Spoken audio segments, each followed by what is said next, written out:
हाँ जी, नमस्कार। मैं व्याख्याता संतवीर सिंह। स्वागत है आपका इस सेशन में। आज अपने पढ़ने जा रहे हैं। ये बातें हो गई थी वैसे।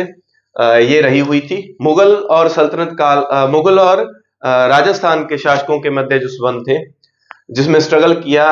बेसिकली हम बात करें महाराणा प्रताप, महाराणा सांगा और इसके अलावा मुगलों के साथ जो अच्छी उनकी रिलेशनशिप बॉन्डिंग रही, राय सिंह है, मान सिंह है, राज सिंह का चलता ही रहा शाहजहां के साथ और औरंगजेब के साथ। तो इन शासकों के बारे में अभी हम पढ़ेंगे। ये प्रश्न, हालांकि इसका उत्तर आपको वैसे लगा दिया था, मैं थोड़ा सा और इसको डिस्क्राइब कर देता हूं। पहला प्रश्न आपके सामने जो है वो है महाराणा राज सिंह के संदर्भ में निम्नलिखित कथन पर विचार कीजिए। औरंगजेब की ताजपोशी पर राज सिंह ने उपहार भेजे। औरंगजेब ने डूंगरपुर राज सिंह को लौटा दिया। ये डूंगरपुर को ना आपको दो जगह याद रखना है। जब हम पढ़ेंगे ना, एक शासक आएगा आपका, उस राजा का नाम है अपने मान सिंह।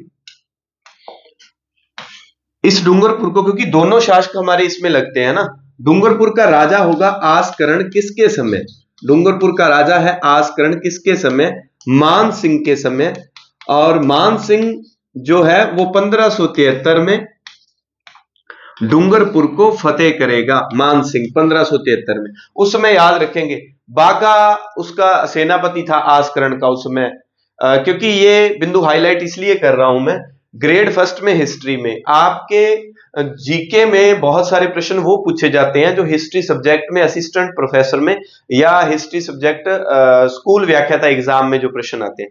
तो अभी आपका जो लेटेस्ट आरपीएससी का एग्जाम हुआ है, उसमें एक सरनाल का युद्ध उन्होंने हाईलाइट किया था। सरनाल के युद्ध की आगे की घटना, ये सरनाल का युद्ध 1572 में हुआ था। उसमें हरावल दस्ते का मुगलों की ओर से नेतृत्व किया था मान सिंह ने। तो सरनाल के युद्ध के जस्ट बाद डूंगरपुर भेज दिया जाएगा। डूंगरपुर के आस्करण को हराकर, बाघ सिंह वगैरह उसके सेनापति थे आस्करण के, तो उनको हराकर ये डूंगरपुर को फतेह करता है मान सिंह। तो ये चीजें मैं इसलिए हाईलाइट कर रहा हूं क्योंकि जब आप कुंभा पढ़ते हैं, सॉरी सांगा पढ़ते हैं, और सांगा में हम देखते हैं, हम गुजरात की तरफ वाले अभियान देखते हैं, मालवा की तरफ वाले अभियान देखते हैं, फिर दिल्ली सल्तनत को देखते हैं या मुगलों के साथ देखते हैं। इसी तरह प्रताप के बारे में बहुत सारी बातें, हालांकि प्रताप की जितनी बातें हैं राणा प्रताप की, वो सारी मुगलों के इर्द गिर्द हैं। राय सिंह में बहुत सारी बातें, मान सिंह में बहुत सारी इधर उधर की बातें नहीं पढ़नी।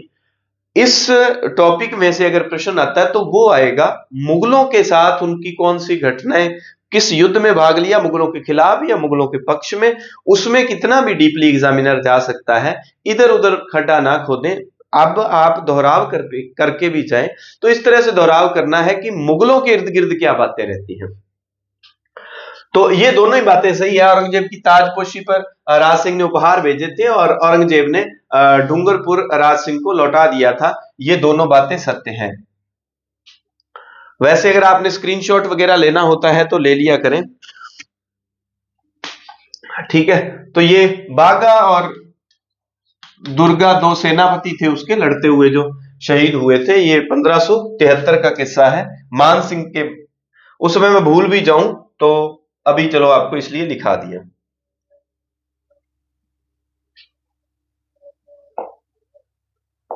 ये तो चलो बहुत दिनों बाद इस स्क्रीन को चलाया है ना, आज प्लेटफॉर्म दूसरा यूज कर रहे हैं। इसमें मैं आपको ज्यादा वो सुंदर सुशील भी नहीं दिखूंगा। हाँ जी। किस मेवाड़ शासक ने विजय, ये उपाधि थी विजय कटकातु। सैनिक और नैतिक उपलब्धियों के कारण महाराणा राज सिंह को ये उपाधियां दी जाती है। राज सिंह का जो सीन है ना, राज सिंह का जो सीन है उसमें हमने क्या याद रखना है, राज सिंह का सीन जो है हमारे, ये रहे राज सिंह, ये 1680 तक रहेंगे और 52 से लेकर 1680 1652 के आसपास हम इनको मान सकते हैं। यानी कि इन्होंने शाहजहां और औरंगजेब दोनों का कार्यकाल देखा था, यानी कि दोनों के कार्यकाल में काम किया। औरंगजेब के कार्यकाल के दौरान, सॉरी शाहजहां के कार्यकाल के दौरान इसने क्या किया है, इसने चित्तौड़ दुर्ग का पुनर्निर्माण करवाया था। चित्तौड़ दुर्ग पुनर्निर्माण। अब उसमें क्या हुआ, चित्तौड़ दुर्ग के पुनर्निर्माण में सीधा बोल देता हूं मैं, सादुल्ला को भेजा था शाहजहां ने, क्योंकि 1615 की ट्रीटी ऑफ मेवाड़, मुगल मेवाड़ जो है, मुगल मेवाड़ संधि जो 1615, उसके तहत ये दुर्ग का पुनर्निर्माण नहीं करवा सकते थे। लेकिन उस ट्रीटी के अगेंस्ट जाकर महाराणा राज सिंह ने इसका पुनर्निर्माण करवाया, और शाहजहां क्या करेंगे, सादुल्ला को भेजकर जो है अब्दुल्ला को, शाहदुल्ला को, उसको भेजकर क्या करेंगे, ये दुर्ग का जो पुनर्निर्माण किया था वो तुड़वा देंगे। तो ये राय सिंह का दूसरा किस्सा भी यही मैं लिख देता हूं। आप 1658 में हुए चारुमती विवाद को जरूर याद रखें। चारुमती विवाद का संबंध किस शासक से है? तो ये चारुमती का किस्सा, चारुमती वर्सेस औरंगजेब और कौन इधर है, अपने राज सिंह। और जो वो कहानी मैंने आपको बताई थी, जब पूरी क्लास जो आपको पढ़ाई हुई है, राज सिंह पर एक क्लास, राय सिंह पर, मान सिंह पर, उनमें तो उसमें ये चारुमती जो किशनगढ़ की राजकुमारी थी, उन्होंने हमने सनम को खत लिखा, खत में लिखा क्या, इन्होंने लिखा कि अब एक हंसिनी को जो है बगुले की दासी बनना। तो बगुला कौन था? बगुला औरंगजेब को कहा था ना। तो फिर राज सिंह ने कहा आप चिंता ही मत करो, हम आ जाएंगे आपको लेने। और राज सिंह के साथ एक सहल कंवर या सलह कंवर, सहल कंवर का जो किस्सा है वो भी जुड़ा हुआ है।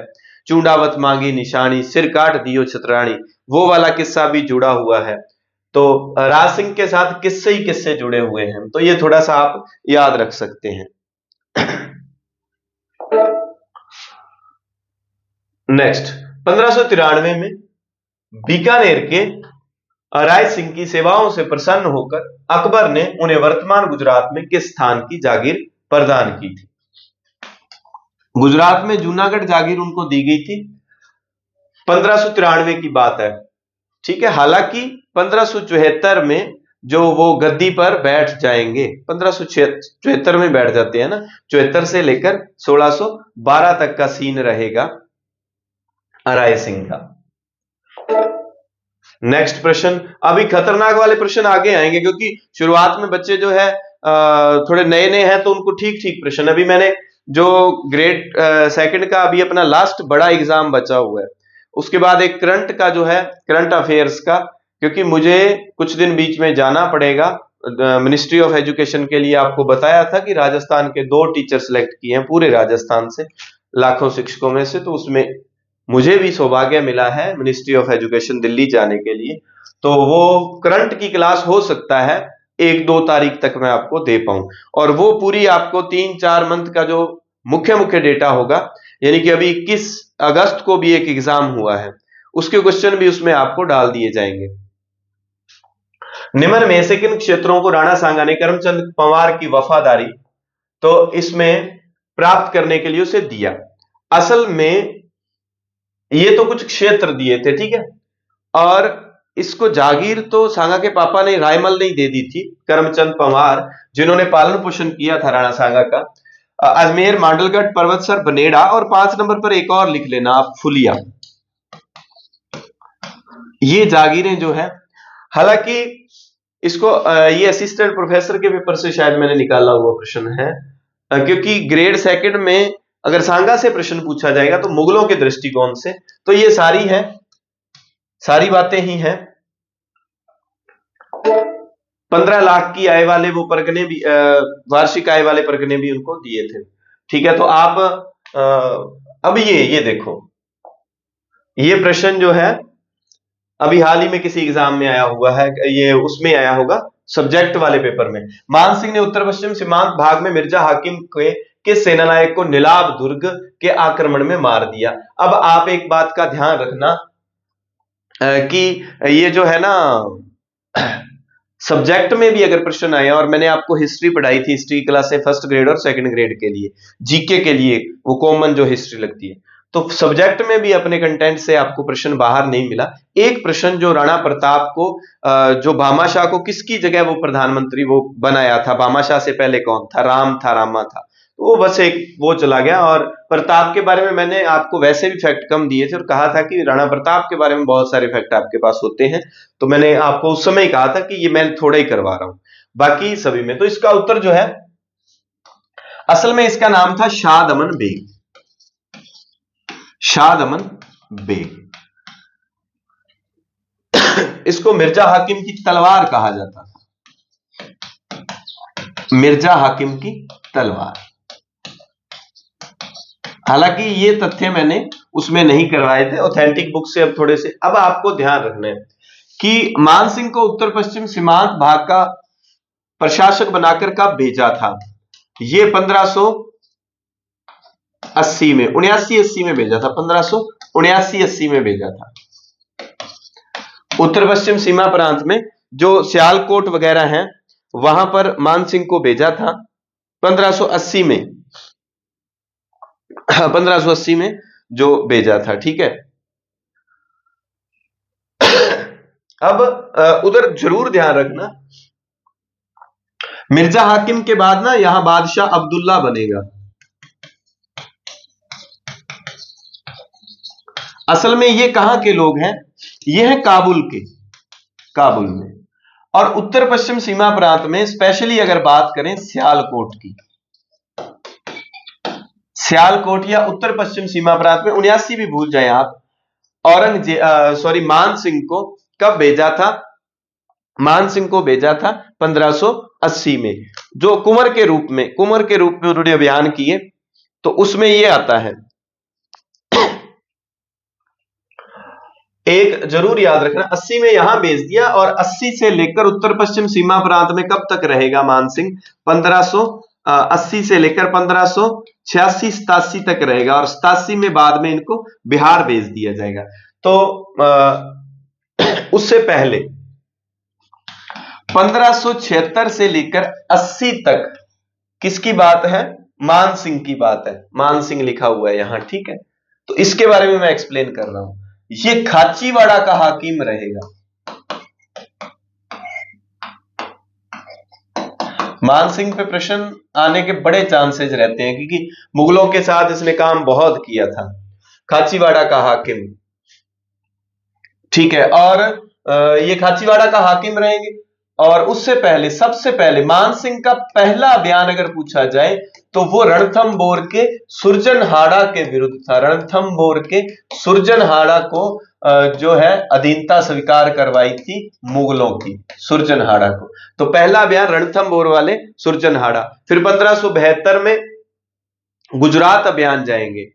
और हालांकि 1573 में इब्राहिम मिर्जा के खिलाफ जो सब्जेक्ट में प्रश्न आया था, इतिहास वाले में भी हाल ही में, तो 1573 में वो किसको उपलब्धि हासिल हुई, तो उसका ऐसा प्रश्न आया था, वो राय सिंह होगा। तो राय सिंह के बारे में वो प्रश्न आता है। तो वहां इब्राहिम, वो अलग है 1573 वाला सीन, वो नागौर में था, वो मैं आगे एक्सप्लेन कर दूंगा। तो आपने ध्यान रखना है, खाचीवाड़ा का हाकिम कब से कब तक रहेगा मान सिंह? 1576 से 80 तक। और पहला बयान मान सिंह का रणथंभौर के सुरजनहाड़ा को अधीनता स्वीकार करने के लिए विवश किया था। और खाचीवाड़ा ये मालवा बेल्ट में पड़ता है, एमपी वाला जो इलाका है ना वहां पड़ता है। और वहां से सीधा ट्रांसफर भाई साहब का उत्तर पश्चिम सीमा प्रांत में जो मिर्जा हाकिम था, मिर्जा हाकिम। जब मैं राय सिंह की बात करूंगा, 1573 के अभियान की बात करूंगा राय सिंह के, तब मैं इब्राहिम मिर्जा की बात करूंगा, वो नागौर में उसके आतंक को दबाया था। तो मिर्जा हाकिम जो है, इसने बड़ा वहां पर जो है हू हल्ला कर रखा था। उसका मुख्य सेनापति था शाह दमन बेग। उसको दबाने के लिए मान सिंह को भेजा। मान सिंह ने जाते ही इसका वध कर दिया। मिर्जा हाकिम की तलवार कहा जाता था शाह दमन बेग को, उसका दाहिना हाथ कहा जाता था। तो जैसे ही उसका कत्ल किया, उसको मार दिया, मान सिंह के चर्चे उत्तर पश्चिम सीमा प्रांत स्पेशली सियालकोट में काफी चले। 1581 के बाद, अब ऑथेंटिक बुक्स में ऐसा लिखा आ जाता है, मान सिंह ने काबुल की जो सूबेदारी है 5 वर्ष काबुल में रहा। ये 80 के लास्ट में सियालकोट वाला सिस्टम हुआ। तो 1581 से 86 तक बनते हैं 5 वर्ष अगर निकाले जाए काबुल के लिए। लेकिन काबुल में स्पेशली अगर सिर्फ काबुल जगह पर काम देखा जाए मान सिंह का, तो जब मिर्जा हाकिम के बाद बादशाह अब्दुल्ला आ गए थे 1585 में, इसने विद्रोह करने का प्रयास किया। तो मान सिंह ने 1585 में इसको सेट किया था बादशाह अब्दुल्ला को। तो फाइनली जो सूबेदारी 85 में दी थी, पर आपको ध्यान रखना है उत्तर पश्चिम सीमा प्रांत में चले गए ना तो सियालकोट है, काबुल है, वो सारे देख रहा है। तो 81 से 86 तक का कार्यकाल आप यहां प्रशासक के रूप में, सूबेदार के रूप में यहां देख सकते हैं, क्योंकि 87 में फिर इनको कहां भेज दिया जाएगा, इनको बिहार, मैं आई हूं यूपी बिहार लूटने, तो बिहार भेज दिया जाएगा इनको। ठीक है, इतना सा आप ध्यान रखेंगे। 1573 में किस राजपूत शासक को अकबर द्वारा मिर्जा बंधुओं के विद्रोह को दबाने के लिए मालवा भेजा गया? अब ये 73 का सीन है। ठीक है, 1573 में किस राजपूत शासक को? अब ये राजपूत शासक जो है वो राजपूत शासक हैं राय सिंह। ये राय सिंह के बारे में तथ्य आपको मिलते हैं कि उसमें नाम आएगा, स्पेशली इब्राहिम मिर्जा का नाम आएगा। नागौर काठोली गांव में और फिर वो मालवा में तो मिर्जा बंधु थे। ठीक है, काठोली गांव का जिक्र आता है, इब्राहिम मिर्जा वगैरह जो मैं अभी जिक्र कर रहा था।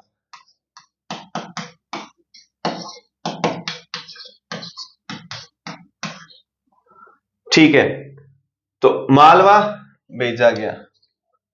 अब असल में हाँ, वो खाचीवाड़ा का नवाब बना था 76 से 80। अब मालवा में एक जगह पड़ती है खाचीवाड़ा, आपने अभी सुना था। तो खाचीवाड़ा में कौन था? मान सिंह।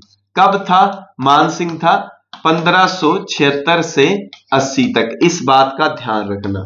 अब ये मालवा बेल्ट में आप स्पेशली नागौर प्लस मालवा देख सकते हैं, नागौर प्लस मालवा। ठीक है, इब्राहिम मिर्जा वगैरह और उनके मिर्जा बंधुओं के विद्रोह को दबाने के लिए अकबर ने किस राजपूत शासक को भेजा था? तो ये राजपूत शासक जो था वो था बीकानेर का राय सिंह। हालांकि राय सिंह जो है गद्दी पर 1574 से लेकर 1612 तक का, 14 तक का कार्यकाल जो है उसका रहता है। ठीक है, ये ध्यान रखना है। एक का 1612 है मान सिंह का, एक का 1614 है। 12-14 आगे पीछे हो सकता है, वो थोड़ा सा आप देख लेना। तो ये राय सिंह था 1573 में। ये लेटेस्ट आया हुआ प्रश्न है, थोड़ा सा देख लेना। सरनाल के युद्ध में, अब ये सरनाल का युद्ध हुआ कब था?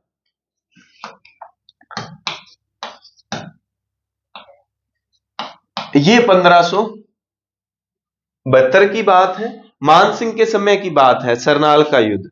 हाँ, मान सिंह के समय की बात है सरनाल का युद्ध। ये भी इब्राहिम मिर्जा वाला वही था कि जब ये गुजरात से फतेह होकर सेना आ रही थी तो उसमें वो बागा और दुर्गा वाला जो किस्सा आपको सुना रहा था मैं। तो सरनाल के युद्ध में जो है इब्राहिम मिर्जा के विरुद्ध हरावल दस्ते का, हरावल जो होता है ना अगरबाग, हरावल दस्ता जो होता है अगरबाग सेना का, तो उसका नेतृत्व किया था मान सिंह ने। और ये सरनाल का युद्ध हुआ था इब्राहिम मिर्जा के खिलाफ।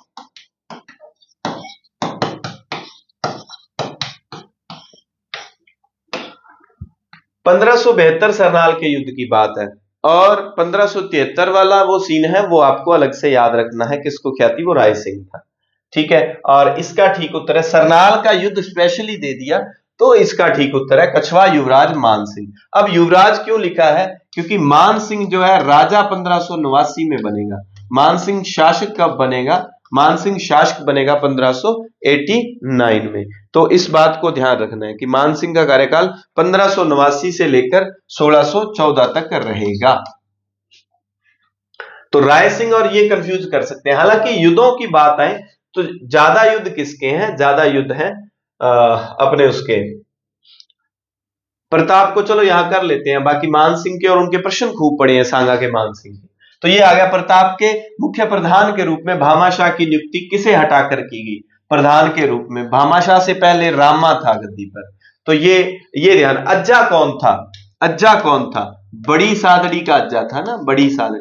ये जरूर याद रखना, उधर प्रतापगढ़ बांसवाड़ा में हमारे भाई बंधु रहते हैं, छोटी सादड़ी बड़ी सादड़ी। तो बड़ी सादड़ी का झाला अज्जा किसके समय था? सांगा, सांगा की जगह जिसने छत्र धारण किया था। छत्र धारण किया था सांगा की जगह। और वो झाला बीदा जो था, ये तो झाला अज्जा था, ठीक है।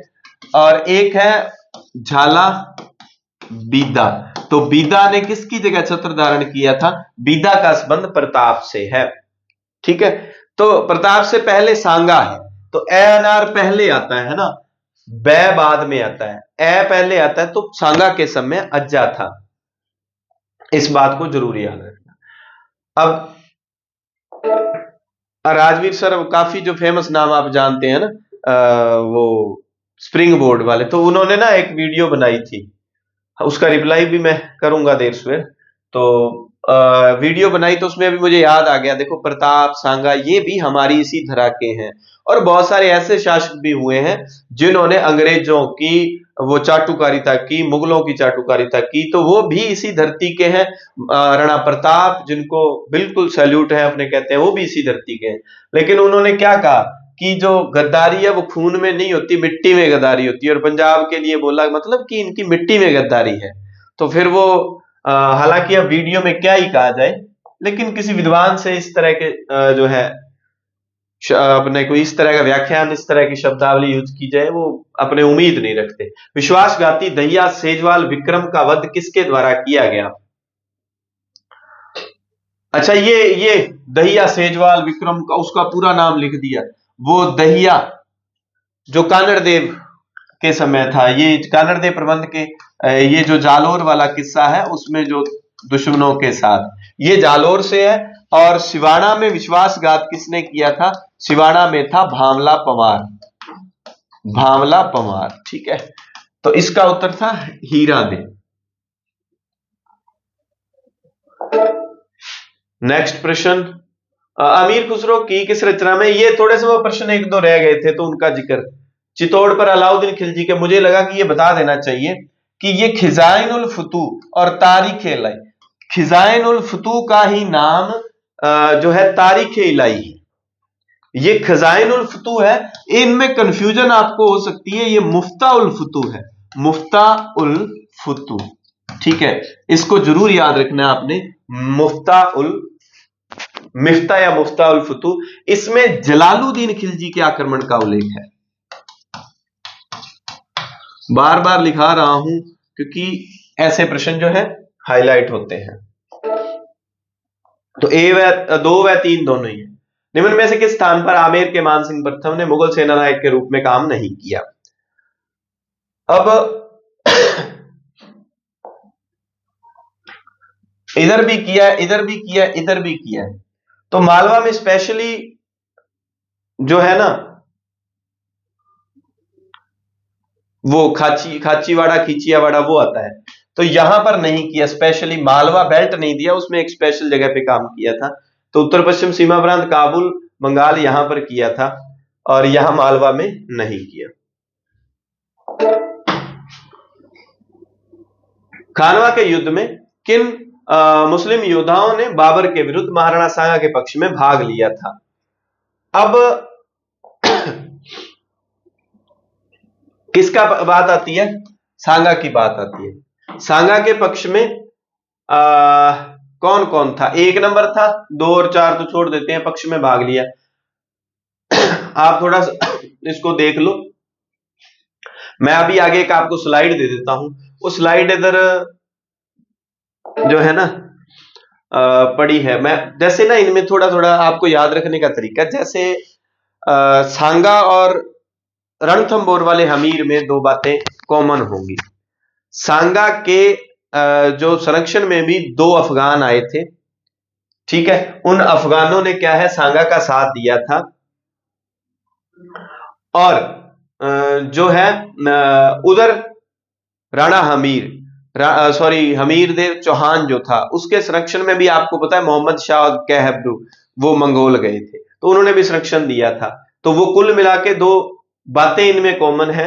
इसको इन सारे प्रश्नों के उत्तर ना यहां व्याख्या लगाई होगी, किन किन ने साथ दिया, किन किन ने साथ नहीं दिया। तो आप ये गोकुलदास परमार, ये हसन खां मेवाती, इनमें आपको हो सकता है कंफ्यूजन हो। तो संग्राम सिंह वाले में अब ये सारे प्रश्न इस तरह के ही सेट किए हुए हैं। बी आपको कंफ्यूजन पैदा करते हैं, इसलिए मैंने आरपीएससी के पूछे हुए पुराने प्रश्न भी इसमें जो है लगा दिए हैं। मालदेव राठौड़, अच्छा ये बंगाल वाले में ये किसमें व्याख्या डाल दी है, अच्छा राणा संग्राम सिंह, और ये व्याख्या थी उस दूसरे प्रश्न की, ठीक है, ये उनसे ना थोड़ा आगे पीछे हो गया, ये मान सिंह के प्रश्न, ठीक है, आदि व्याख्या यहां आ गई खातौली वाले युद्ध के संदर्भ में। मैंने ना एक स्लाइड वो बनाई हुई है, वो सारे आपको ना यहाँ याद करो, जैसे ये भी बाबर के साथ खानवा युद्ध में जो बाबर से जो युद्ध हुआ, तो इसमें कौन कौन से सेना नायक है इनको दिया हुआ है, वो मैं व्याख्या देख लूं। जैसे ये देखो सांगा के साथी, सांगा के साथी कौन कौन है, इनको हमने अच्छे से पढ़ना है पहले तो, देखो, क्योंकि सांगा के और प्रताप के साथी आपको कंफ्यूज करेंगे। मारवाड़ का शासक राव गांगा का पुत्र मालदेव आएगा, ठीक है, मारवाड़ में शासक इस समय गांगा है, लेकिन उसने अपने बेटे मालदेव को भेजा है, मालदेव अभी तक गद्दी पर नहीं बैठा। आमेर के पृथ्वीराज कछवा, ये वेरी इंपॉर्टेंट इसलिए हो जाते हैं, हाल ही में एक प्रश्न पूछा गया, घायल सांगा को युद्ध क्षेत्र से कौन लेके गया था, पृथ्वीराज उसमें ऑप्शन में था और इसको उत्तर माना गया, और वो पृथ्वीराज आमेर का पृथ्वीराज कछवा था। इसको युद्ध तो ईडर में हालांकि भारमल के खिलाफ रायमल का पक्ष लिया था राणा सांगा ने, लेकिन युद्ध में देखो ईडर का भारमल आया है, मेड़ता का रायमल व वीरम देव आए हैं, बीकानेर के राजा कल्याणमल। हालांकि जब हम प्रताप की बात करते हैं उस समय कल्याणमल अपने पुत्र सहित जो अकबर के संरक्षण में चले जाएंगे। बागड़ का उदय सिंह, यहां उदय सिंह का नाम आ गया था ना। सलुम्बर का रतन सिंह, ये वही सलुम्बर है, यहां चुंडावत लोग है ना। जगनेर का अशोक परमार, देवलिया का बाघ सिंह, बागा और दुर्गा वो सेनापति थे डूंगरपुर के आस्करण के, वहां भी मैंने नाम लिया। रायसेन का सलहदी तंवर, और ये रायसेन का सलहदी तंवर जो है अंतिम समय में, और नागौर का खानजादा, इन दो के नाम याद रखना है, ये दोनों अंतिम समय में बाबर से मिल जाएंगे। और सलहदी तंवर का एक बार प्रश्न आया हुआ है, नागौर के खानजादा का नहीं आया हुआ। और सादड़ी का झाला अज्जा, तो ये बड़ी सादड़ी का झाला अज्जा जो छत्र धारण करेगा, तो पाती परवन प्रथा के तहत इनको बुलाया गया था। बाबर के तोपखाने में निजामुद्दीन अल खलीफा, और ये जरूर याद रखना अबरा युद्ध पद्धति संरचना को अपनाया था बाबर ने खानवा के युद्ध में, तो इसको जरूर याद रखोगे कि बाबर ने खानवा के युद्ध में कौन सी पद्धति को। मैं थोड़ा सा पानी पी लूं फिर अपने आगे बढ़ते हैं। हाँ जी, तो ये आप थोड़ा सा इनके नामों को अच्छे से देख लेना पेपर से पहले। महाराणा प्रताप के चंदावल दस्ते को, महाराणा प्रताप के हरावल दस्ते को, और महाराणा प्रताप के साथ कौन से लोग थे और सांगा के साथ, क्योंकि सबसे ज्यादा कंफ्यूज तो आपको हसन खां मेवाती और हकीम खां सूरी कर देंगे। तो ये इन चीजों को अच्छे से देख लेना कि मेवाती जो है वो किसके साथ है, वो सांगा के साथ है। यहां आया था क्या, उनके नाम शायद यहां नहीं आएंगे। हसन खां मेवाती और हकीम खान सूर जो है वो प्रताप के साथ है, उनको अच्छे से देख लेना। ये था खानवा के युद्ध में बाबर के विरुद्ध सांगा के पक्ष में थे, तो भारमल था, वीरमदेव मेड़तिया था, और बीका और लूणकर्ण का कोई संबंध नहीं है, तो इसका तो ठीक उत्तर हो जाएगा एवं वीरमदेव, ये नागौर वाले अभी तो जो है देखे थे हमने, और भारमल था ईडर का। फिर ऊपर ये खातौली वाला, चलो ऊपर की तरफ जितने हैं ये कर ही देते हैं पहले, नहीं अपने वो ही चलाते हैं पहले। जो सेना नायक वाला आया था ना प्रश्न कि कौन कौन किसके विरुद्ध थे, जहां छोड़ा था हमने वहीं चलते हैं। हाँ ये हो गया था, ये था खानवा के युद्ध में किन योद्धाओं ने बाबर के विरुद्ध सांगा के पक्ष में भाग लिया। महमूद लोदी, ये रावल उदय सिंह, साउथ वाला भी पढ़ के आए हम। हसन खां मेवाती था, और गोकुलदास परमार भी था, तो उसमें मेंशन नहीं किया होगा, तो इसका ठीक उत्तर हो जाएगा। तो 1 2 3 तो है ही, तो 1 2 3 इसमें ऑप्शन ही नहीं है। अगर आप नहीं जानते कि ये गोकुलदास परमार था या नहीं था, अशोक परमार था, उनका कोई परमार होगा भाई बंधु ना, तो ये 1 2 3 4 है, महमूद लोधी। और एक इसमें ना आप मुस्लिम उसका ये आ ही गया, हसन खां मेवाती। ये दो के नाम तो अच्छे से याद रख लेना ये, क्योंकि प्रताप के समय ये जो था हकीम खां सूर था। ये बहुत कंफ्यूज करता है। हकीम खां, हकीम प्रताप के पास है, ठीक है, और मुगलों के लिए हकीम का काम किया है प्रताप ने। महाराणा प्रताप ने मुगलों को बढ़िया दवा दी है एक वैद्य के रूप में, वो जो दवाई मांगते थे उनको उपलब्ध करवाई। तो ये हकीम जो है प्रताप के साथ है। राजपूत सरदार हल्दी घाटी के युद्ध में राणा प्रताप के पक्ष में लड़े थे, कौन से, ये पूछा गया है। पहली बात तो अशोक परमार का कोई लेना देना ही नहीं है, ये सांगा के समय है। तो 1 2 3 है क्या, 1 2 3 ये 4 नंबर वाले में पड़े हैं, क्योंकि मान सिंह राम सिंह तंवर है, झाला बीदा प्रताप के समय है, रावत कृष्णदास चुंडावत, ये चुंडावत जो है ये हरावल दस्ते में थे प्रताप के समय। अभी हरावल और चंदावल मैं और आपको डिस्क्राइब कर दूंगा। तो ये 1 2 3 ये सारे थे। खानवा के युद्ध में संग्राम सिंह की सेना में कौन शामिल नहीं था? ये देखो, ये सामान्य प्रश्न आरपीएससी ग्रेड सेकंड ग्रेड में पूछा हुआ है, तो कंफ्यूजन वाले प्रश्न साथ में लाया हूं। क्या महमूद लोधी था? संग्राम सिंह की सेना में कौन शामिल नहीं था? पहले तो माइंड में ये लाना है। एक बात और है, उसने कंफ्यूजन पैदा करने के लिए हसन खां और हाकिम दोनों दिए हैं। सांगा का पूछ रहा है, हाकिम किसके साथ था? हाकिम किसके साथ था? प्रताप के साथ था, हाकिम खां सूर, ठीक है, प्रताप के साथ था। मालदेव आया था, हसन खां था, महमूद लोधी था, ठीक है, ये सारे के सारे शामिल थे। अब हो सकता है आपकी थोड़ी थोड़ी कंफ्यूजन दूर हो। अच्छा, ये इस प्रश्न की व्याख्या ऊपर नीचे होगी। मान सिंह ने किस प्रांत की सूबेदारी के दौरान ईसा खां, सुलेमान और केदार राय को नियंत्रित किया? अब आपने एक काम करना है, पढ़ के जाना इन तथ्यों को। मैंने वीडियो में और नोट्स भी आपको दिए हैं। नहीं, अगर जो नए बच्चे इस कंटेंट को देख रहे हैं, इसी जो वीडियो के डिस्क्रिप्शन में आपको एक लिंक मिल जाएगा। जैसे वीडियो कंप्लीट, इसमें वैसे भी चलती में आप देख सकते हैं। संतवीर सर टेलीग्राम का 2 टेलीग्राम चैनल है, एक पे फ्री क्विज रखती है और एक पे आपको क्या है कंटेंट उपलब्ध करवाया जाता है हिंदी ग्रंथ अकादमी किताबों से, मेरे हस्तलिखित नोट्स। वहां आप देख सकते हैं अगर देखना चाहें तो।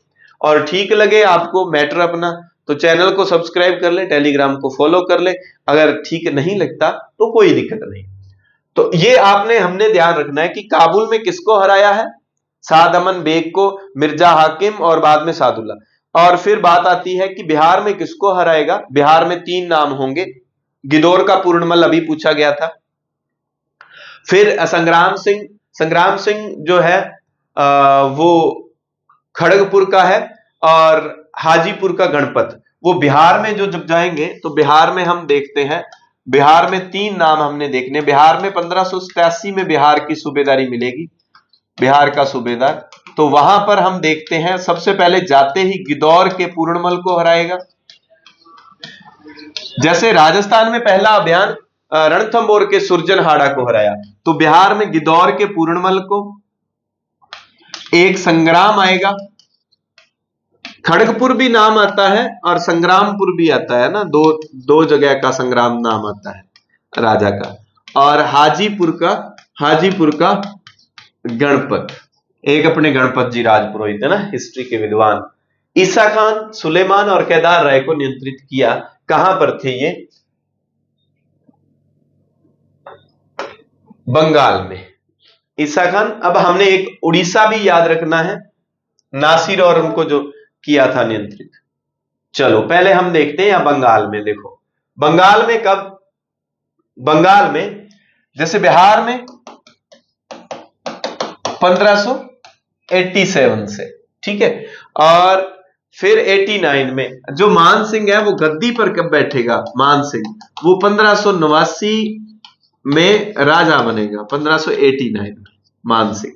ठीक है, तो बंगाल की पहली सूबेदारी एक वेरी इंपॉर्टेंट रहेगा। बंगाल में 3 बार सूबेदार रहेगा। पहली 1594 से 98 तक, फिर 1601 से 45 तक ये अकबर के अधीन, और फिर जहांगीर 1605 में एक बार फिर इसको बंगाल भेजेगा, क्योंकि अकबर बीमार पड़ गया था तो इसको बुलाया था, फिर ये इधर आ गया था। और जहांगीर के साथ इसका कोई बढ़िया संबंध नहीं था। जहांगीर ने एक बार इसको बंगाल भेजा, फिर वापस इसको यहां पर बुला लिया था।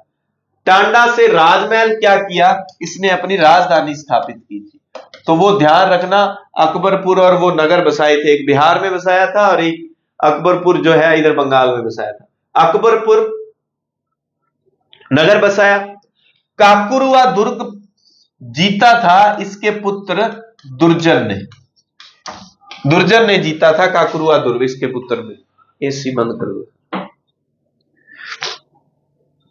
एक बात जरूर याद रखना कि बंगाल में सूबेदारी के दौरान मान सिंह के कौन से 2 पुत्र काम आ गए, ये जो है मारे गए थे, दुर्जन और हिम्मत, युद्धों में। हालांकि इसका एक और बेटा होगा, ये जगत, ये भी पुत्र था, लेकिन इसका आकस्मिक निधन हुआ था। आकस्मिक निधन। तो बंगाल में 3 बार सूबेदारी, 1594, 1601 और 1605, और 3 ही पुत्र गंवा लिए। दुर्जन और हिम्मत युद्धों में मारे गए, और जगत की अकस्मात मृत्यु, क्योंकि जब ये 1698 में वापस अजमेर आएगा, जगत को वहां, अपने बेटे जगत को वहां की सूबेदारी देकर संभालकर प्रशासन वापस अजमेर आ जाएगा। और फिर थोड़े समय बाद कहते हैं कि जगत की भी आकस्मिक मृत्यु हो गई थी। अब एक बंगाल में एक जगह पड़ती है कूच बिहार। कूच बिहार के लक्ष्मी नारायण को इसने हराया, और लक्ष्मी नारायण की बहन से जो है क्षमा देवी ऐसा कोई नाम आता है, उससे इसने क्या किया था, विवाह किया था। तो इधर विवाह, एक को और हराया, खुर्रा का राजा होगा। खुर्रा जब उड़ीसा में युद्ध पर जाएगा, वहां उस राजा की बेटी से शादी करेगा। तो मान सिंह ने इधर ठीक प्रोग्राम सेट किए हुए थे अपने इधर, और ये उड़ीसा में चलते हैं अपने। ये 90 से 98 नहीं, 1594 से 98 तो बंगाल में है। ये 94 से, ये कितना है, 1594 से 98, तो ये आएगा 90 से 94, 90 से 94, 4 साल ही रहेगा, 90 से 94 रहेगा मेरे ख्याल से, नहीं 90-92 रहेगा उड़ीसा में। मैं थोड़ा सा अपना जो आपको पढ़ाया हुआ था, मैंने उस नोट्स से ही चेक करता हूं। 90 से ये अपने नोट्स जो है आपको करवाए थे मैंने, तो ये सारे के सारे नोट्स अगर आपको चाहिए तो वो संतवीर सर टेलीग्राम पे आपको मिल जाएंगे फ्री ऑफ कॉस्ट। तो ये रहेगा भाई, उड़ीसा 90-92 है, तो बिहार 87 से था, और बंगाल की सूबेदारी 94 से 98 तक रहेगी। ठीक है, 94 में आएगा, ऐसा ही है। और अपने थोड़ा सा ये क्योंकि आंकड़ा गलत लिखाने से अच्छा है उसको चेक कर लिया जाए। और 85, 89 से 14 तक ये रहेगा। बंगाल की सूबेदारी 94 में मिलेगी। उड़ीसा वाला अच्छा, इन बुक्स ने तो एक्सप्लेन नहीं किया हुआ कि बीच के 2 साल और कहां पर कैसे रहा। ठीक है, उड़ीसा में 90 से 92 है, कुछ किताबों में यहां आपको 90 से 94 भी मिल जाएगा। अच्छा, इससे पहले कहां था, इससे पहले था बिहार। बिहार से पहले कहां था, बिहार से पहले था काबुल। काबुल उत्तर पश्चिम सीमा प्रांत, ठीक है, उत्तर पश्चिम सीमा प्रांत। और उससे पहले कहां था, उससे पहले था खाचियावाड़। ठीक है, तो वहां पर तो कोई बड़ा काम नहीं। उत्तर पश्चिम सीमा प्रांत में सबसे पहले इसको 1580 में भेजा जाएगा, और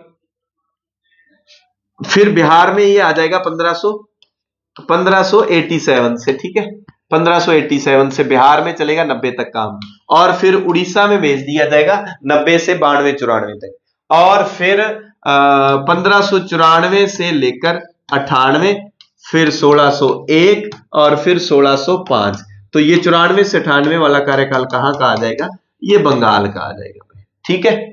इतना सा ध्यान रखना, ये इनका क्रम भी दे सकता है। तो बंगाल सबसे लास्ट में, इस बात का ध्यान रखना, बंगाल से पहले उड़ीसा, उड़ीसा से पहले बिहार, यानी कि काबुल, बिहार, उड़ीसा, बंगाल, ये याद रखना है। काबुल, बिहार, उड़ीसा, बंगाल, इनको पक्का याद रख लेना।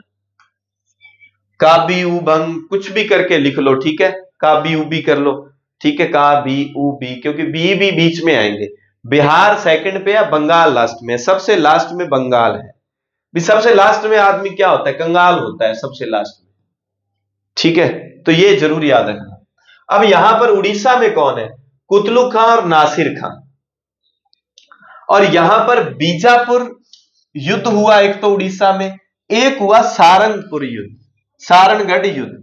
अब सरनाल का युद्ध आपने पढ़ा था कि सरनाल के युद्ध के कारण किसे ख्याति प्राप्त हुई, पढ़ा था ना हमने इसके बारे में। तो ये सारणगढ़ युद्ध और बीजापुर युद्ध उड़ीसा के दौरान ये युद्ध की घटनाएं हुई हैं, उड़ीसा में जब ये गया था। और उड़ीसा को पहली बार कहते हैं कि 1592 में मान सिंह ने फतेह किया था, और मुगलों के अधीन उड़ीसा, क्योंकि उड़ीसा में विश्व प्रसिद्ध मंदिर है भगवान जगन्नाथ का मंदिर, और भगवान जगन्नाथ के मंदिर वो खांडो पखाली सागर माही, ये एक ना कहावत है, खांडो पखाली सागर माही, कि इसने जो है अपने खंडे को यानी कि अपनी तलवार को उस समुद्र में धोया था। कब? जब इसने भगवान जगन्नाथ की मूर्ति को पूरी वो जो प्रक्रिया होती है उसके तहत वहां स्थापित करवाया था जगन्नाथ मंदिर को। तो पहली बार उड़ीसा जो मुगलों के अधीन कब आता है? 1592 में आता है, भगवान जगन्नाथ मंदिर वाला किस्सा। और फिर आता है खुर्दा, यहां जगह पड़ती है, वहां का राजा था रामचंद्र, और रामचंद्र की पुत्री थी ये अक्षा देवी है शायद, हाँ अक्षा देवी। अक्षा देवी का विवाह जो है मान सिंह के साथ हुआ था। अब आप एक बात ध्यान रखेंगे, लक्ष्मी नारायण कूच बिहार बंगाल में जगह पड़ती है, वहां का राजा उसकी बहन से शादी करेगा, इसकी बेटी से शादी करेगा, यानी कि शादी कहां भी जाएगा राजा को हराएगा, उसकी बहन बेटी मिली उससे शादी कर लो। ये प्रोग्राम भाई साहब ने सेट कर रखा था। कुतलू खां, नासिर खां, ये जरूर याद रखना, उड़ीसा में कुतलू खां, नासिर खां। और बंगाल में भी हमने पढ़ा था ईसा खां और उनके नाम, है ना, ये अच्छे से याद रख लेना भाई। खातोली के विषय में निम्न में से कौन सा कथन असत्य है? खातोली बूंदी नहीं, अब खातोली को आप क्या पढ़ोगे? कोटा पढ़ोगे भी। खातोली को क्या पढ़ोगे? कोटा पढ़ोगे। यह युद्ध सांगा व इब्राहिम लोदी के मध्य हुआ। खातोली मेवाड़ एवं मारवाड़ सीमा पर सामरिक नहीं, खातोली तो कहां चला गया? खातोली तो कोटा में है, तो इसका मतलब ये कथन तो असत्य है। इस युद्ध में सांगा ने इब्राहिम लोदी के पुत्र को बंदी बनाया। बिल्कुल, ये एक एक बातें मैंने आपको अच्छे से एक्सप्लेन की हुई थी। महाराणा सांगा इस युद्ध में लंगड़ा हो गया था, ये भी सही है, ये भी सही है, और ये जो है गलत है। मेवाड़ मारवाड़ की सीमा पर खातोली नहीं है। मेवाड़ मारवाड़ की हंसाबाई ने संधि करवाई थी, आपको पता है, तो वो मेवाड़ मारवाड़ की सीमा वाला गांव जो पाली का गांव था। कौन से राजपूत सरदार खानवा के युद्ध में बाबर के विरुद्ध राणा सांगा के पक्ष में लड़े थे? भारमा लीडर का वीरम देव, ये ए और बै दोनों, ये ए और बै, ये तो भी हमने कर ही लिया, ए और बै दोनों लड़े थे। इस व्याख्या को हमने देख लिया। मुस्तफा रूमी तुर्की तोफ खानेदार था बाबर का। खानवा के युद्ध में सांगा की पराजय का मुख्य कारण क्या था? अब सबसे मुख्य कारण है बाबर की सैन्य व्यवस्था और उसकी तुलगमा युद्ध प्रणाली, तुलगमा युद्ध प्रणाली। और एक खानवा में और इसने प्रणाली सेट की हुई थी, वो मैंने ऊपर जिक्र कर दिया था उसका। तो ये तोपे सजाने की प्रणाली होती है। हमारे वाले वही पुरानी पद्धति से काम कर रहे थे, उसके पास तोप खाना था। वीर विनोद के अनुसार हल्दी घाटी युद्ध में मुगल सेना की संख्या कितनी थी? वीर विनोद के अनुसार मुगल सेना की संख्या थी 80,000। मैंने 40,000 किसने बताई, 10,000 वो सारा का सारा आपको एक्सप्लेन किया हुआ था। फास्ट चलो ये निकाल दें अपने इसको। ये देखो, नैणसी के अनुसार मान सिंह के पास मोहनौत नैणसी 24, 22, 26, 24 शाखाएं बताने वाला 40,000 सैनिक कहता है नैण सी 40,000 शाखाएं कहता है। और उनके मुगल मानसिंह के पास, और प्रताप के पास 9-10 हजार सैनिक कहता है।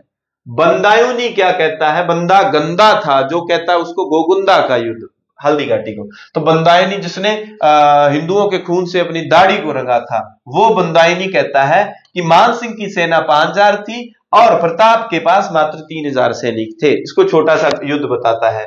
और वीर विनोद के अनुसार प्रताप के पास 20,000 सैनिक थे और वीर विनोद के अनुसार प्रताप के पास 20,000 और मुगलों के पास 80,000 सैनिक थे। तो ये थोड़ा सा, क्योंकि ये प्रश्न पूछा गया आरपीएससी का, तो ये सजा लेना। सबसे कम बंदायूनी ने बताए हैं। निम्न में से कौन से राजपूत सरदार हल्दीघाटी युद्ध में राणा प्रताप के पक्ष में लड़े थे? हाइप वाला बटन भूलेंगे नहीं, इधर से करके हाइप वाले पॉइंट जरूर देख के जाना। ठीक लगे तो मैंने कहा है आपको सब्सक्राइब कर सकते हैं और बढ़िया सा को कमेंट दे सकते हैं। हल्दीघाटी के युद्ध में राणा प्रताप के पक्ष में कौन कौन लड़े थे? ये प्रताप का किस्सा आ गया। राम सिंह तंवर लड़ा था, बीदा जाला लड़ा था, कृष्णदास चुंडावत हरावल दस्ते में था, माधव सिंह कछवा और शोक परमार ये नहीं है। 1 2 3 ये कहां है? ये तो है ही नहीं। ऐबैसैदा है, ऐबैसैदा ये रहा। मेरे को लगता है मैं ही किए जा रहा हूं, आप तो कोई प्रयास ही नहीं कर रहे। और मेरे पास वो चीज नहीं है कि वो बड़े बड़े प्लेटफॉर्म वालों की तरह 1% डालूं, फिर हाँ वेरी गुड इसका उत्तर बताओ, वेरी गुड 2-1 घंटे लूं, ठीक है 2-3 घंटे चले मैराथन, वो मैं नहीं कर सकता। अगर आपको वो चाहिए कि आपके नाम पुकारे जाए और बोला जाए, तो फिर भैया आप किसी और की क्लास दे सकते हैं। अपने यहां पर सिर्फ कंटेंट की बात की जाएगी। राणा प्रताप के चंद्रावल दस्ते में शामिल, देखो 2 दस्ते हैं। अगरबाग को क्या कहेंगे? हरावल दस्ता। जो आगे आगे पंक्ति में होंगे, जो अगरबाग मरने के लिए आतुर, शहीद होने के लिए। ऐसा नहीं है चंदावल वाले भी नहीं है, ऐसा नहीं है। अब ये प्रश्न 2021 में रीट में आया हुआ है, इस लेवल का प्रश्न देखो। गोपीनाथ पुंजा जयमल मेहता ये चंदावल दस्ते में है। एक बात ध्यान रखना, हरावल दस्ते में आगे आगे याद रखने के लिए कि हरावल में कौन है। एक तो भगवान कृष्ण को रख लेंगे, ठीक है, भगवान कृष्ण होंगे, ठीक है। भगवान, दवा कब काम करती है? दवा के साथ दुआ चाहिए। दुआ कौन सुनता है? भगवान सुनता है। तो एक तो अपने ले चलते हैं भगवान को, दूसरा वैद को ले चलते हैं, किसी हकीम को ले चलते हैं, हकीम खान सूर। ये नाम पक्के कर लो कि आगे आगे हकीम जी भी होंगे, क्योंकि आगे वालों के जख्म ज्यादा होंगे, तो हकीम जी उन जख्मों पे दवा लगाएंगे, भगवान कृष्ण की कृपा हो जाएगी। तो आप ध्यान रखेंगे कि हरावल दस्ते में 2 व्यक्ति हैं, इनको पक्का रट लेना। ये हरावल दस्ते का है और कृष्णदास चुंडावल ये हरावल दस्ते का है, इसको फिक्स कर लेना आप, क्योंकि कंफ्यूजन बहुत ज्यादा होती है। चंदावल दस्ते में मैं वो मंडली गिनाता हूं, बहुत सारे हो जाएंगे। यानी कि अब ये कौन हो गए? ए बै सै ये ढूंढ लो, ये चंदावल के होंगे सारे। ए बै सै ये रहा। कितना लेवल का प्रश्न है ये। अब इनको हरावल में जरूर याद रखना, हरावल बाग आगे आगे वाला बाग, ठीक है। और उसमें कृष्णदास चुंडावत और हकीम खां सूर को रखा जाएगा। ये देखो, ये मानसिंह का हरावल दस्ता भी आपको पढ़ाई देते हैं। चलो, मानसिंह के हरावल दस्ते में आगे आगे जगन्नाथ कछवा है, हमारे हिंदू भाइयों को। और लोग कहते हैं राजस्थान की मिट्टी बड़ी अच्छी है और पंजाब वाली मिट्टी में जो है गद्दारी है। ये हमारे हिंदू भाई हैं, भाइयों और बहनों, इधर गौर कर लो, ठीक है। और उस पंजाब पे उंगलियां, मैं एक बढ़िया वीडियो में रिप्लाई दूंगा, उसको देखना आप इन्हीं दिनों में। तो अभी इस पे अपने कंटेंट से बाहर नहीं चलते। ख्वाजा मोइनुद्दीन अली, आसफ खान, ठीक है, ये साथ थे। चंद्रावल दस्ते में माधव सिंह, क्योंकि जो है ना, मैं मानूंगा गद्दारी खून में ही होती है। एक तरफ राणा सांगा प्रताप लड़ रहे हैं, हिंदू हैं, और इनके साथ मुसलमान उनके साथ खड़े हैं, और दूसरे हमारे हिंदू राजा इसी प्रताप के सामने खड़े हैं। तो आप चीजों को देखो, मिट्टी में गद्दारी कैसे हो जाएगी? इसी मिट्टी के प्रताप हैं, तो हम राजस्थान की मिट्टी को गद्दार कह दें 2-4 गद्दारों के नाम पर? ऐसा नहीं हो सकता। राणा प्रताप, तो मैं ये इसका जिक्र इसलिए कर रहा हूं कि 2 दिन पहले मुझे ये वीडियो मिली और मुझे बड़ा ये अफसोस हुआ कि इतने बड़े प्लेटफॉर्म पर कुछ भी बोल देते हैं, और हमारे जो पढ़े लिखे मूर्ख लोग वहां पर, मैं मूर्ख ही कहूंगा, आप वाह वाह किए जा रहे हो। मिट्टी वो भी भारत की है, ये भी भारत की है। भारत पहले है, स्टेट बाद में होता है। ये चंद्रावल दस्ते में माधो सिंह था। अब आपने देखा कि जो ऑप्शन देने वाले ने क्या दिया, अशोक, परमार और माधव को डाला था 4 नंबर पे, सेकंड जो प्रश्न इससे पहले था। ठीक है, तो राणा प्रताप के हरावल दस्ते में देख लो, मैंने आपको 2 फेमस याद करवाए थे, हकीम खान सूद और कृष्णदास। ठीक है, और अब आपको और क्या ना, जब कृष्ण और वैद साथ में होंगे तो बड़ा संग्राम होगा, हरावल में संग्राम हो गया। और कौन हो गया, तो पावरफुल आदमी भी लेना पड़ेगा, उधर भीम से पावरफुल कौन है भला, देखो तो, और राम सिंह, राम सिंह हो गए। तो अब आपने देखना है कि हरावल दस्ते में कृष्ण को रखेंगे, राम को रखेंगे, हकीम वैद को रखेंगे और बाहुबली को रखेंगे, बाहुबली यानी कि भीम को रखेंगे। और जब इतने लोग साथ में होंगे संग्राम तो होगा ही होगा। ये हरावल दस्ते के लोग हैं। चंद्रावल, पुंजाभील, गोपीनाथ, जगन्नाथ, चारण जैसा, एक बात ध्यान रखना, वेरी वेरी इंपॉर्टेंट लगा लो, हाईलाइट कर रहा हूं इन 2 नामों को। जगन्नाथ कछवा मान सिंह के हरावल दस्ते में है, लेकिन पुरोहित जगन्नाथ चंद्रावल दस्ते में है, किसके, प्रताप के। एक पुरोहित जगन्नाथ है, एक जगन्नाथ कछवा है। तो ये तो मान सिंह कछवा है, तो कछवा उसके साथ ही चला जाएगा। तो ये लिस्ट थोड़ी सी आप देख लेना, आप स्क्रीनशॉट ले लो। अब इतने लोग हैं, मेहता रतन चंद है, जयमल है, कल्याण बछावत है, और वामिनी पक्ष और दक्षिण पक्ष वो भी अलग बनाए जाते हैं कि दाएं बाएं कौन खड़ा रहेगा। तो ये सारे देखो, ग्वालियर के राम सिंह तंवर और उनके तीनों बेटे ये कह रहे थे हम की दाहिनी तरफ वाली कमान संभालेंगे। तो राम सिंह तंवर, और ये कितने को कि कितना भी डीप जहां यहां पर जाया जा सकता है, कोई बड़ी बात नहीं है। प्रताप केंद्र में और उनके साथ भामाशाह ताराचंद खड़े थे। ठीक है, इनको प्रधान बनाया जाएगा रामा की जगह। और टोड तो देखो, टोड कह रहा है मान सिंह आया ही नहीं था इस लड़ाई में, शहजादा सलीम था मुख्य। महाराणा प्रताप के समय अकबर ने शाहबाज खां को कितनी बार मेवाड़ पर आक्रमण करने के लिए भेजा था, ये 77 से शुरू हुआ था सिलसिला, और शाहबाज खान जो है मेवाड़ पर आक्रमण करने के लिए 3 बार आए थे। इसको टिक लगा दूं, 3 बार आए थे। ठीक है, किसी ने स्क्रीनशॉट लेना होता है, और ये मुझे इंपॉर्टेंट लगा, और प्रश्न 2017 का है, फिर भी मैंने इसको इंक्लूड किया। अकबर के शाहबाज खान के नेतृत्व में मेवाड़ विजय के लिए 3 अभियान भेजे थे शाहबाज खान के। तो ये जरा याद रख लेना है, 1577 और 1578 और 1579, लगातार 77, 78, 79 3 बार आएगा, तीनों बार असफल रहेगा। 78 में प्रताप ने किले का भार मान सिंह सोनगरा को सौंप दिया। बाद में प्रताप ने शाहबाज खां के कुंभलगढ़ अभियान को असफल करके किले का भार भाण सोनगरा को सौंपा था। ये थोड़े से मेरे को अलग तथ्य लगे, क्योंकि आजकल प्रश्न इनमें हटके आ रहा है, इनमें रिपीट मोड कम आपको देखने को मिलता है।